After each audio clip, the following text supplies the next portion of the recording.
Amém? Eu quero falar hoje sobre a história de Jonas. Nós nos acostumamos a ouvir essa história, quem frequenta a escola dominical, quem já estudou um pouquinho a Bíblia, certamente já ouviu falar do profeta Jonas, que fugiu dos planos de Deus. Deus mandou ele para uma direção, ele foi para outra e acabou sendo engolido por um grande peixe. A Bíblia não fala baleia, mas fala um grande peixe, né? E o que Jesus está falando aqui, em Mateus capítulo 12, verso 38 ao 41, é o seguinte, olha, do mesmo jeito que Jonas esteve 3 dias e 3 noites no ventre de uma baleia, assim estará o Filho do Homem 3 dias e 3 noites no seio da terra. Jesus está dizendo o seguinte, olha, da mesma maneira que a minha morte e a minha ressurreição são verdadeiras, assim também é a história do profeta Jonas. Em outras palavras, é isso. Porque eu estou falando isso inicialmente porque muitas pessoas pensam assim, isso aí é conto da carochinha, isso é uma parábola, é uma forma figurativa. Não, Jesus, o Evangelho está dizendo, olha, assim como aconteceu com Jonas, então aconteceu mesmo, de estar 3 dias e 3 noites dentro de um grande peixe, assim também é a minha ressurreição. Assim também eu estarei 3 dias e 3 noites no seio da terra. Então, essa é a primeira coisa que eu quero dizer, que é uma história que a Bíblia aponta como verídica.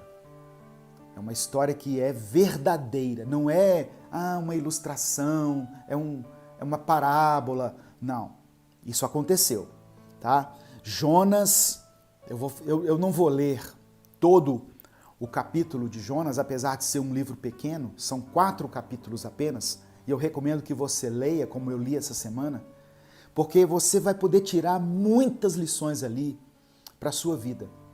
Eu vou fazer um resumo aqui para que você entenda.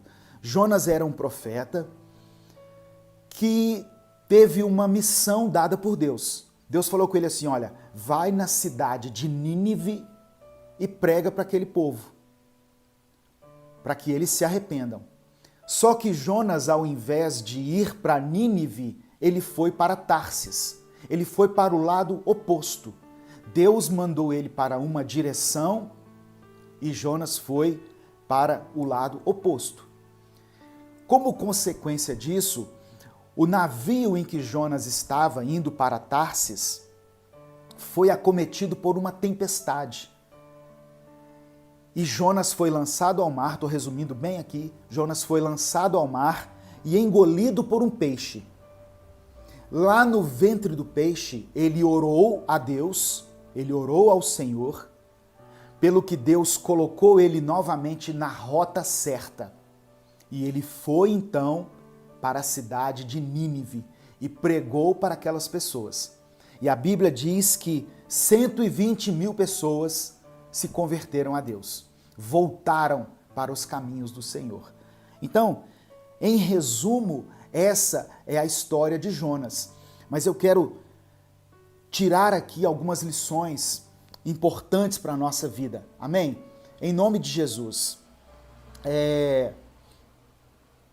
Eu fiz algumas anotações aqui, que é o seguinte, vamos parar um pouquinho aqui no capítulo 1. O capítulo 1, ele fala das consequências da desobediência. Das consequências da desobediência. Eu vou ler só um trecho aqui do capítulo 1. Jonas capítulo 1, versículo 4, diz assim, olha, o Senhor, porém, fez soprar um forte vento sobre o mar, e caiu uma tempestade tão violenta que o barco ameaçava arrebentar-se. Então, Deus manda Jonas para uma direção e ele vai para outra direção, vai para a direção oposta. Nós não estamos falando de uma pessoa qualquer. Jonas era um profeta de Deus, Jonas era um homem de fé, um homem que tinha fé, uma fé genuína, que amava, que temia ao Senhor. Ele andava suficientemente perto de Deus, tanto que foi confiada a ele uma palavra profética a respeito de uma cidade inteira. Deus falou com ele, olha, dispõe-te e vai até a grande cidade de Nínive e clama contra ela, porque a sua malícia subiu até mim. Só que em vez disso, ele se rebelou e fugiu. Ele foi para Jope, inicialmente, que é uma cidade marítima, fica a cerca de 55 quilômetros de Jerusalém. Ali ele comprou uma passagem em um navio que ia para a cidade de Tarsis. Tarsis era uma cidade ao sul da Espanha, conhecida pelos seus navios, uma cidade portuária. Lá haviam metais preciosos, ou seja, Tarsis era uma cidade que representava a prosperidade, o sucesso e o poder. Então, irmãos, primeira coisa que eu tiro como lição aqui, muitas vezes Deus vai nos colocar diante de desafios. Às vezes as coisas que Deus vai nos pedir são desafiadoras. Deus nos ama e Deus ama a humanidade. Através da vida do profeta Jonas, Deus queria salvar 120 mil pessoas que habitavam na cidade de Nínive. Então, enquanto Nínive representa o desafio, a vontade de Deus, Tarsis significa o balneário, férias, o lugar do descanso, da prosperidade, ou seja, o lugar da zona de conforto. Quantas vezes Deus nos fala para ir em uma direção, mesmo que seja a mais difícil, mesmo que seja a mais penosa, e nós escolhemos o caminho oposto. Nós escolhemos permanecer na zona de conforto. Tarsis, o lugar do nosso descanso, o lugar aparentemente melhor, que vai nos trazer prosperidade, que vai nos dar poder, que vai nos dar sucesso. Só que Deus, na sua onipotência, assim como aconteceu com Jonas, Deus vai arrumar uma tempestade, muitas vezes, algum tipo de dificuldade, algum problema, para que nós voltemos para o caminho certo. Você está passando por adversidades, por problemas, por dificuldades? Quem sabe é Deus querendo trazer você de volta para uma rota que Ele havia estabelecido para a sua vida. Já pensou nisso? Você já pensou que o deserto pelo qual você está passando, a dificuldade, a enfermidade, o desemprego, é uma maneira de Deus se revelar a você para que você o busque de uma forma mais intensa? Irmãos, quantas pessoas estão hoje na presença do Senhor porque um dia passaram por grandes problemas na sua vida?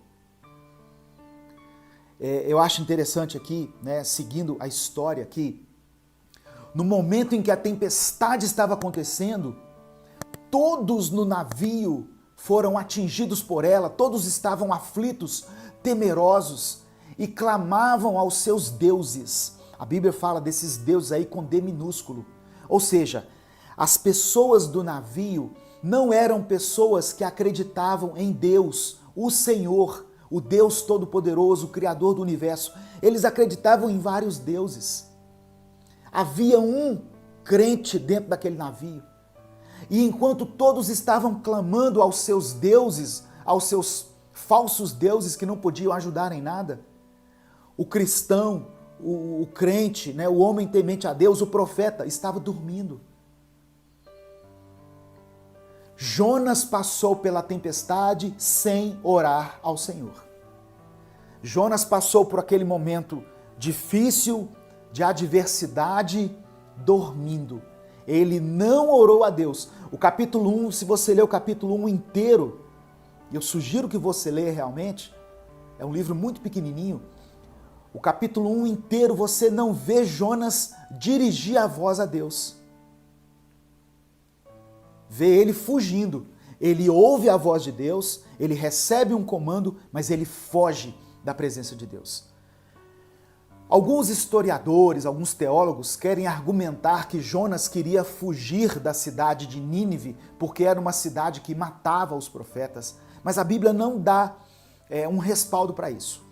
Fala que ele fugiu da presença do Senhor e foi numa direção oposta à que ele havia determinado. Então, essa é a lição que eu tiro aqui do capítulo 1. Deus, ele sempre vai nos colocar diante de desafios. Mas se é Deus quem está colocando você diante de desafios, aceite o desafio. Se é Deus quem te conduz ao deserto, vá para o deserto. E vá confiante de que Ele vai suprir as suas necessidades. E que Ele tem um propósito maior em tudo que está acontecendo. Amém, meu irmão? Em nome de Jesus, não se desespere diante das grandes coisas que Deus tem colocado à sua frente. Ele é Deus, Ele tem poder sobre tudo. Certamente, irmãos, assim como Deus tinha um propósito na vida daquelas pessoas da cidade de Nínive, que eram pecadores, que eram pessoas que estavam vivendo de uma forma que não agradava a Deus, mas Deus também tinha um compromisso com Jonas. Mas Jonas se esqueceu disso. E por causa disso, ele enfrentou uma grande tempestade, até que foi lançado ao mar. Então, Deus muitas vezes vai permitir que as tempestades nos atinjam. Deus vai permitir que as tempestades cheguem até nós, como uma maneira de nós nos voltarmos para Ele. Porque quando as coisas estão bem, quando nós navegamos na calmaria, quando o nosso barco está indo de vento em polpa, nós temos uma tendência a nos esquecermos de Deus. Então fica aqui a primeira palavra para você. Não se esqueça de Deus quando as coisas estiverem bem.